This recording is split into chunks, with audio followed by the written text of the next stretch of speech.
Hi guys, good morning. मैं धीरज कुमार। तो guys आज हम लोग देखने वाले हैं क्लास 10th की मैथमेटिक्स चैप्टर आपका दो बहुपद, जिसमें हम लोग प्रश्नावली 2 का बी कर रहे हैं। और इसमें हम लोग सवाल नंबर पहले में 3 क्वेश्चन करके दिया गया था और मैंने तीनों क्वेश्चन को कर लिया है। अब हम सवाल नंबर दूसरे को देखने वाले हैं। सवाल नंबर दूसरे में क्या कहा जा रहा है, निम्न बहुपदों की शून्य ज्ञात कीजिए। यहाँ पर जो हमें 3 क्वेश्चन, दूसरे में भी 3 क्वेश्चन मैंने कहा यहाँ से आप देख पा रहे हैं दिया जा रहा है।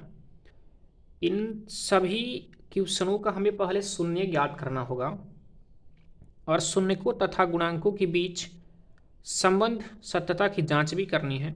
तो चलिए गाइस, हम लोग यहाँ पर ये करते हैं कि जो भी हमें यहाँ से बहुपद दिया जा रहा है, इस बहुपद में पहले शून्यक और फिर सत्यता की जांच करते हैं। तो पहला क्वेश्चन ये कहा जा रहा है 4u² प्लस यहाँ 8u करके लिखा जा रहा है।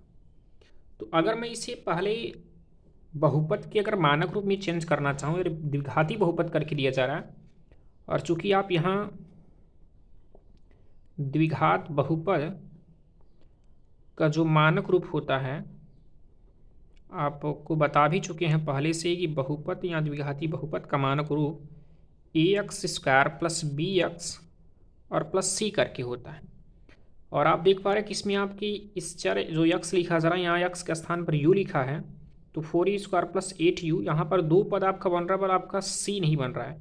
तो यहाँ पर मैं लिख सकता हूँ कि c के स्थान पर, जो कि 4u² प्लस 8u बन रहा है, और प्लस c के स्थान पर मैं कोई कांस्टेंट नंबर, यहाँ पर c के स्थान पर हमें 0 लेना होगा क्योंकि c के स्थान पर कोई नंबर नहीं लिखा है। चलिए इसके बाद हम हल करते हैं। तो हमें यहाँ सबसे पहले इसका शून्य ज्ञात करना होगा। तो 4u² और प्लस 8u, और जैसा कि मैं पहले से ही आपको बता चुका हूँ कि अगर किसी बहुपद का अगर हमें शून्य ज्ञात करना है तो सबसे पहले इस बहुपद को हमें समीकरण में चेंज करना होगा, अर्थात बराबर 0 का चिन्ह लगाना होगा। और इसमें आप देख पा रहे हैं कुछ कॉमन मिलेगा, जो कि हम यहाँ से 4u देख पा रहे हैं, 4u कॉमन मिलेगा। तो 4 इधर चला आया, बाहर निकाल दिया गया। डबल यू था, एक यू बाहर निकाला गया तो एक यू बचा, और प्लस है प्लस, तो 4 दूनी 8, 2 बचा और ये यू बाहर हो चुका है, बराबर 0।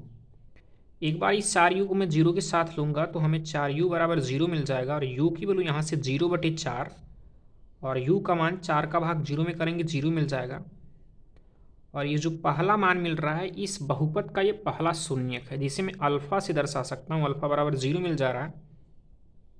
अब यहाँ दूसरा मूल ज्ञात करने के लिए आप u+2 को 0 के बराबर लेने वाले हैं, और u और ये +2 उस तरफ जाएगा, पक्षांतर करने पर -2। तो यहाँ u का मान जो -2 मिल रहा है वो दूसरा शून्यक अर्थात बीटा, और बीटा की वैल्यू क्या मिल रही है, -2। जब इधर से मैंने अल्फा और बीटा का मान ज्ञात कर लिया, इसके बाद हमें शून्य को, जो यहाँ पर शून्यक मिल रहा है, इनके सत्यता की जांच करनी। तो आप लिखेंगे क्या, यहाँ पर आपको दिखाना होगा कि जब आपने दोनों शून्य ज्ञात कर लिया तो शून्य को के बीच हमें सत्यता की जांच करनी है। तो लिखेंगे आप शून्य को तथा गुणांकों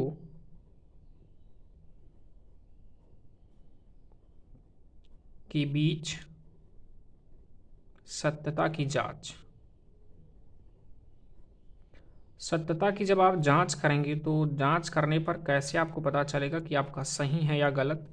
तो इसके लिए हम पहले से ही फार्मूला बता चुके हैं कि पहला होता है अल्फ़ा धन बीटा बराबर -b/a, और एक फार्मूला अल्फ़ा इंटू बीटा बराबर c/a करके होता है। इन दोनों फार्मूले में रखने पर यदि आपका दाहिना बायां पक्ष बराबर हो जाता है तो आपका सत्यता की जांच हो जाता है। तो हम पहला रखने वाले हैं अल्फ़ा धन बीटा बराबर -b/a। तो यहाँ देखिए अल्फ़ा की वैल्यू हम 0 प्राप्त कर चुके हैं, प्लस बीटा की वैल्यू यहाँ से -2 मिल चुका है, और ये माइनस है, माइनस कर लेते हैं। और बीटा की वैल्यू यहाँ पर जो b करके दिया जा रहा है, और ये b का मान हम दिए गए बहुपद से प्राप्त कर सकते हैं। तो देखिए यहाँ पर मैंने लिखा है, तो b यहाँ पर x का गुणांक b होता है, और यह एक रैखिक है। तो यहाँ पर भी देखिए चर राशि u लिखा है, ये भी आपका रैखिक बहुपद है, या रैखिक, इसके चर का घात का मान 1 है, इसका गुणांक 8 है, तो हम यहाँ 8 कर लेंगे बटे, यहाँ a करके होता है तो x² गुणांक a होता है। हमारे इस प्रश्न में मैंने कहा है x जो चर रहा लिखा जा रहा है, इसके स्थान पर u लिखा जा रहा है। तो इस u² गुणांक क्या है, 4 लिखते हैं। 4 दूनी 8, यहाँ से -2 मिला, और ये प्लस माइनस माइनस, तो -2 बराबर यहाँ से -2 बराबर यहाँ भी -2 बच रहा है, तो -2 हुआ, जो कि हमने कहा ये दाहिना और बायां पक्ष दोनों बराबर है। अब ऐसे ही यहाँ अल्फा इंटू बीटा बराबर C/A करके होता है, तो अल्फा की वैल्यू देख पा रहे हैं यहाँ से 0 प्राप्त कर चुके हैं, तो 0 गुणे बीटा, बीटा का मान -2 मिल चुका है बराबर C, और यहाँ C देखिए मैंने कहा C कांस्टेंट, आपकी इस बहुपद में कांस्टेंट वैल्यू क्या लिखी जा रही है 0, बट A है, और A जो होता है x स्क्वायर का गुणांक, हमारे इस प्रश्न में u स्क्वायर का गुणांक 4 है, तो 4 कर लेते हैं। और आप इतना समझते हैं गाइस कि किसी भी संख्या का गुणा अगर 0 में करते हैं तो 0 मिलता है, 0 बराबर 4 का भाग 0 में करेंगे 0 मिल जाएगा। तो आप देख पा रहे हैं सत्ता की जांच यहाँ पर मिल जा रही, जो कि अल्फा धन बीटा बराबर -B/A हल करने पर -2 बराबर 2 मिला, अल्फा इंटू बीटा बराबर हल करने पर 0 बराबर 0 मिला। और इसके बाद हम दूसरे क्वेश्चन में देखने वाले हैं। दूसरे वाले क्वेश्चन में दिया जा रहा क्या, दूसरा क्वेश्चन हमारा है t² -15, और यहाँ से देख पा रहे t² -15 करके दिया जा रहा है। तो हमको सेम उसी प्रकार जैसे आपने पहला क्वेश्चन किया इसका, दूसरे का पहला, कि मैंने कहा शून्य को ज्ञात करने के लिए इस बहुपद को समीकरण में बदलना होगा। तो ये t², ये -15 उस तरफ जाएगा, +15 हो जाएगा, और यहाँ से स्क्वायर इस तरफ जाएगा तो रूट लग जाएगा, तो रूट में यहाँ पर 15 हो जाएगा। और आप जानते भी हैं कि रूट में अगर कोई संख्या लिखी जाती है तो वो प्लस और माइनस में होती है, तो एक बार आप प्लस में लिखेंगे तो प्लस आपका कड़ी में 15 होगा, और यहाँ पर ये आपका पहला शून्यक मिला, तो पहले शून्य को हम अल्फा से लिख सकते हैं, तो ये अल्फा बराबर आपका कड़ी में 15 मिला। और इसके बाद आप निकालना चाहेंगे यहाँ से एक टी की वैल्यू माइनस में मिलेगी, तो माइनस कड़ी में 15, और ये आपका दूसरा मान मिला, इसे हम बीटा कह सकते हैं, या दूसरा शून्यक रहा, बीटा बराबर माइनस कड़ी में 15 रहा। अच्छा, इसके बाद हम यहाँ से पुनः वही सत्यता की जांच करने वाले हैं। तो सत्यता की जांच करेंगे तो आप यहाँ लिख सकते हैं कि सत्यता की जांच, या फिर आप लिख सकते हैं कि शून्यकों तथा गुणांकों के बीच सत्यता की जांच, इस प्रकार से भी आप लिख सकते हैं, कोई समस्या नहीं है। तो यहाँ सूत्र पहला होता है अल्फा प्लस बीटा बराबर -B/A करके होता है। तो अल्फा की वैल्यू देखिए यहाँ से आप कड़ी में 15 ज्ञात कर चुके हैं, प्लस से प्लस कर दीजिए, बीटा की वैल्यू यहाँ पर देखिए माइनस कड़ी में 15 है, तो आप ब्रैकेट में माइनस कड़ी में 15 करिए बराबर यहाँ -B/A करके दिया जा रहा है। हमने कहा इसे मानक रूप में अगर लिखी होती तो होता ax² + bx और प्लस c, और c कांस्टेंट होता, और यहाँ पर कांस्टेंट की वैल्यू क्या दी जा रही है -15, लेकिन b का मान नहीं दिया जा रहा है। तो इनको अगर हम मानक रूप में लिखना चाहेंगे लिख सकते हैं t² और प्लस आपका 0t और -15। अब देखिए बन रहा है कि नहीं, इसके रूप में बन जा रहा है।